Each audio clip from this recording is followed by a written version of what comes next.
evening. This is police body-worn camera video from the night of Tuesday, May 6th, taken on York Street near Lakeshore Boulevard, shown at the sentencing hearing for convicted killer Ryan Andrews. Just 45 minutes earlier, around 10 p.m., a jury convicted Andrews of the second-degree murder of 25-year-old Gabriel Del Castillo Malali. As Andrews was being transported back to the Toronto South Detention Centre, the court wagon broke down, and a second wagon was called in, along with backup officers from 52 Division. At 11 p.m., as Andrews was being escorted from one vehicle to another, he managed to break free.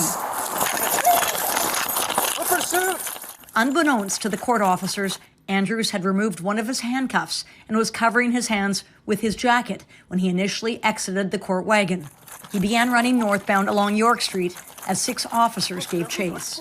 Get him, get him, get him! Andrews was eventually taken down at the corner of York and Bremner before being arrested and transported back to jail. The 2 officers who grounded him suffered minor injuries, as did Andrews, who had abrasions from removing one of his handcuffs. Crown prosecutors argued that his attempt to flee custody speaks to his lack of accountability for his crime. Defense argued it was the end of a long and difficult day, saying Andrews woke up at 5 a.m., had little to eat while awaiting a verdict, and was extremely disappointed with the conviction. And this wasn't the first time Ryan Andrews fled from police. On the night of Del Castillo Malali's murder, Andrews drove up onto the sidewalk on the Danforth outside the Rusty Nail pub, striking Del Castillo Malali before driving off. The 24-year-old was not arrested until 3 days later, initially resisting arrest and giving police a fake name.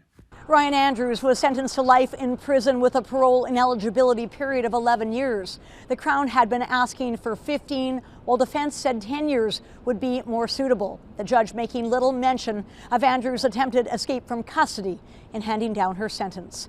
Catherine McDonald, Global News.